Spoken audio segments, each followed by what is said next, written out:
Welcome to CINEPRO, where we bring your favorite movies back to life with quick recaps, hidden details, and everything you missed. The movie starts with the criminal throwing nails into the river, and at the same time, Messiah's grandmother, whom he loved dearly, passes away. People call him during the funeral to check on him, while his father cannot stand to look at him. The funeral ends. His father gets up angrily, and his mother tries to calm him down, saying he must be upset about his grandmother's death. However, his father insists Messiah stays at home because his old school, where his grandfather was the principal, is holding a memorial service that he must attend. But Messiah refuses. When he sees a letter addressed to him, he opens it and decides to go meet the sender, who reminds him of himself and urgently needs his help. Messiah goes to the bakery where the sender used to work but finds it closed. It turns out the sender was a strange man who used to visit the bakery daily at the same time. He worked as a baker, treated customers kindly, especially diligent students,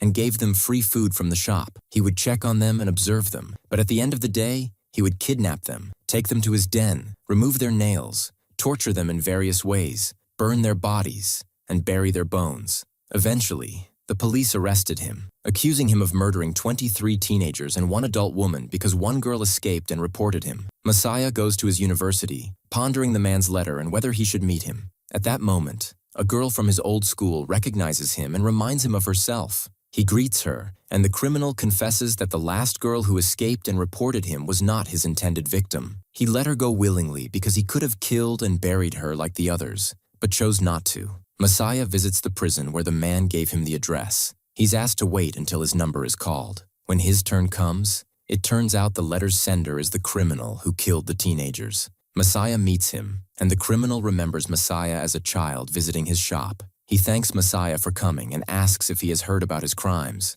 knowing they have spread everywhere. The criminal admits to killing 24 teenagers and asks Messiah if he was committing these crimes back when Messiah visited the shop. The criminal confirms that he was, but Messiah was too young then to be a target. His victims were always aged 17 to 18, diligent in their studies, and intelligent, while Messiah was only 15 at the time. The criminal recalls the type of pie Messiah used to order before school, and how he always cleaned the table after eating. He then reveals that he was sentenced to death and accepts the sentence, but he cannot accept being accused of a 9th crime that he did not commit. The victim of that crime was over 20 years old, not his target age group, and the manner of killing did not match his methods. He asks Messiah to find out who the real killer is, emphasizing that the 9th victim's murderer is still at large. The visit ends, and he is left thinking, and at that moment he sees a man with long hair and asks him, "Were you in prison, right?" He tells him that he was also in there and that he is an indecisive person and does not know how to make any decision. When the traffic light changes,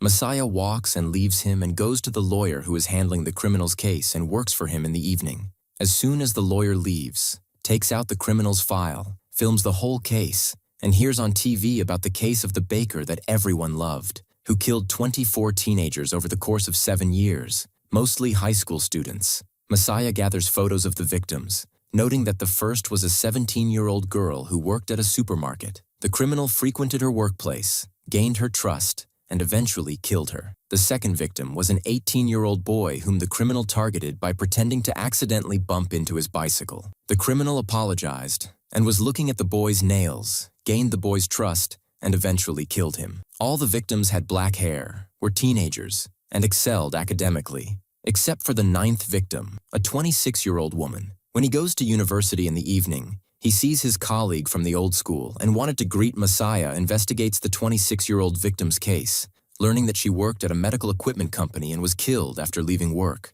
Her body was found in a forest 15 kilometers from the criminal's home. He goes out in the evening after playing squash, and his colleague comes to him and invites him to a place where they will meet, and she invites him to come to a place they called him looking for job. So he agrees in the evening and keeps waiting for them, and no one comes except at the last moment. His colleague introduces her friends to him, so when he mentions the job, they make fun of him, and she makes him understand that this name is a nickname and that they are coming only to drink and that's it. And he gets embarrassed and starts walking, and when the girl calls him, he forcefully hits an employee, so he beats him while he takes his stuff and walks quickly and returns to read in the case file that all the bodies were killed by the criminal. They were buried in his land, and they were all without nails except for the 26-year-old girl Messiah visits the forest where her body was found, discovering that she had been tortured and was still alive when found. Witnesses reported seeing someone with long hair, a boy or a crying girl, frequenting the crime scene. Messiah visits the criminal again, sharing his findings that the 26-year-old's murder was different from the others. The timing between her death and the previous crime was shorter than the criminal's usual pattern. This suggests the criminal might not be responsible for her death. Messiah also learns from the victim's former colleague that she often felt someone was stalking her and that her boss was infatuated with her. Additionally, her high school classmates recall her obsession with a strange diet and her fear of germs before her death. And surely the criminal knew, and that's why he was torturing her with mud. The criminal was very happy with what Messiah had reached, but he warned him to be careful because the criminal was still outside and might be watching him. Messiah remembered when he used to visit the criminal's bakery in the past, and he treated him well. One time, he gave him free juice. After Messiah got out of prison or a long month, he saw him again. Messiah went to the hut where the criminal used to torture his victims. A neighbor was surprised at how the beloved baker turned out to be a criminal who deceived them. It was mentioned in the news that they found mechanical tools like pliers inside the criminal's hut, and he was arrested when one of his victims escaped and reported him. The next day, Messiah went to meet the manager of the girl who was killed,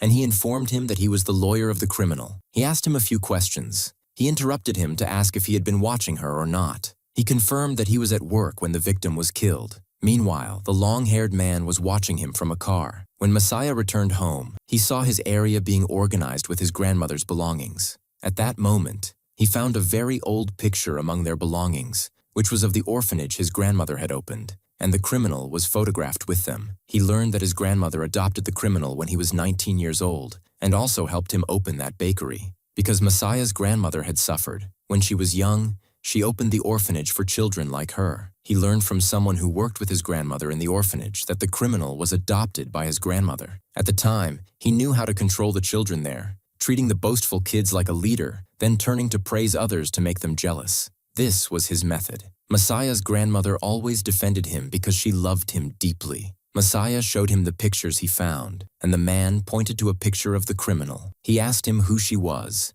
and he told him her name, shocking Messiah to find out she was his mother. She was the closest to the criminal, and Messiah's grandmother had also adopted her, but later expelled her when she found out she was pregnant. Messiah was shocked and asked who the child's father was. The man replied that he didn't know. Messiah feared he might be the criminal's son. He was overwhelmed. He told the criminal his mother's name and that she was with him in the orphanage. He asked about her relationship with his father and learned that he treated her like a servant. He also abused him and treated him poorly. Messiah remembered visiting the bakery in the past, bringing bad grades in high school, and enrolling in a college his father didn't like. The criminal told him he was happy when Messiah visited the bakery. Messiah asked him if he was his father, but he didn't answer and reached out his hand to him. Messiah remembered visiting him in the past, bruised by his father. The criminal tried to console him, telling him to be strong and that he would always be there for him. Messiah returned to his college and saw his colleague again. When he went back to his mother, he told her he met the criminal that day. It was revealed they were friends in the past when she was in the orphanage.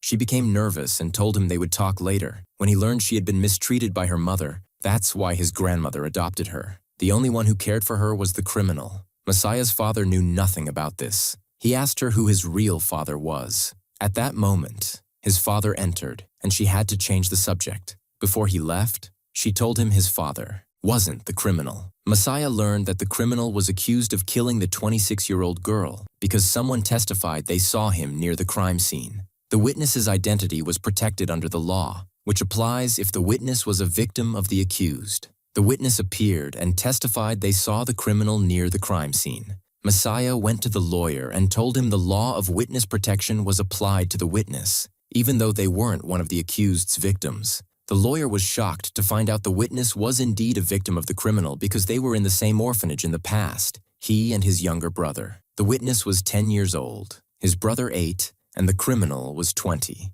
He used to provoke them against each other, making them hurt themselves. The scars are still on their hands to this day. That's why the law was applied to the witness. But Messiah objected because there was no solid evidence that the witness was ever a victim. The lawyer reminded him that the criminal was a serial killer, so he shouldn't believe everything he says. He recounted that when he was 14, He took a girl to an old bus station, hit her on the head with a rock, removed her eyes, put stones in her body, and kicked her face multiple times, causing her eyes to be gouged out, her teeth broken, and her organs injured. He advised Messiah to read the file again and not let his emotions cloud his judgment. Messiah went to the company where the witness worked as an engineer. He met a colleague who told him the witness resigned after punching the manager for mocking his long hair, which covered a scar on his face. The manager compared him to girls, reminding him of his father's words. He also learned that the witness went to the company where the victim worked. Messiah suspected the witness might have killed her. He wrote to the criminal about his findings,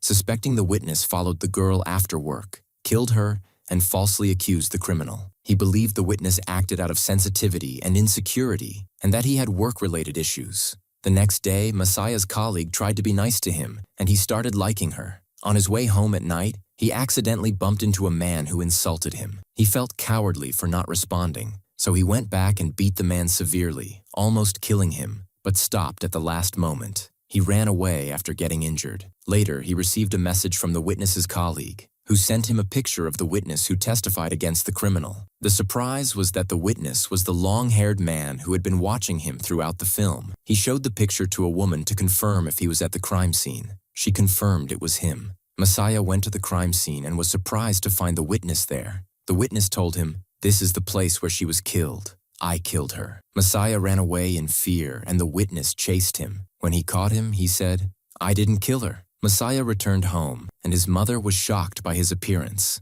The next day, he went to the criminal and told him he knew who killed her. He met the witness and learned that when the witness was 10 years old and his brother was 8, the criminal was 20 and in the orphanage with them. He used to play with them, but also hurt them. The criminal claimed he gave them freedom, but he targeted them. He made them hurt each other and asked, "Who wants to play the pen game?" The witness pointed to his brother and injured his leg. The witness regretted it deeply, feeling guilt for years over what he had done to his brother. The girl who died had a phobia of germs, and he definitely knew about it. So he went back to the witness after he grew up and asked him, "We want to play the pen game again," reassuring him that he came to apologize and asking him to decide who he would play it with. At that moment, he got scared and was forced to point at his daughter who was walking by. The criminal left him and blamed him, saying that he was the one who made the decision and made him feel guilty, especially since he used to force him to meet him. The criminal justified that the girl who died was not the same as the one at that age. He told him, "You were definitely targeting her when she was a teenager, just like you targeted the witness back then," and showed him messages he had sent to the witness, telling him that he had heard his testimony and wouldn't tell the committee what he did, nor would he blame him. He kept making him feel guiltier about killing her, repeatedly asking him to come visit him. In another message, he threatened to say that the witness was the one who pointed at the girl. The criminal responded that it was the witness who asked the girl to go out with him, and when she refused, he decided to kill her. Not wanting to be arrested, he lied about what happened. Because he was suspicious of his testimony, he asked to visit him in prison. He got closer to him and tried to convince him, searching for the truth, and started playing with his mind like he used to while looking at his nails. He asked him, "Did you think of me as a target back then?" He justified it by saying he was still young. He reminded him of when he said it takes time to make victims trust him, but once they do, he tortures them. When asked why he does that, he replied that it's the only way he knows how to deal with people. He confronted him, saying that he tortured her but refused to kill her, so the witness would always feel guilty,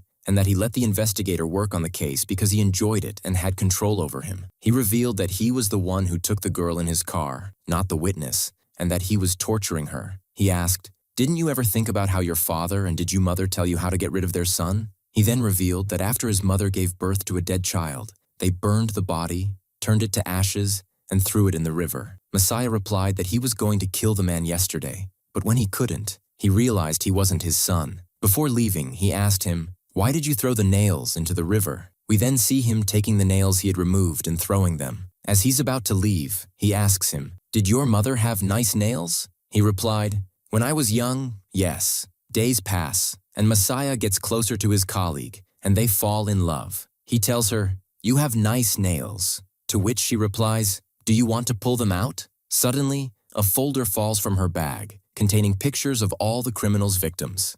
At that moment, Messiah is shocked, and the movie ends. If you liked today's video, don't forget to like, subscribe to the channel, and activate the bell to receive all new updates. See you in the next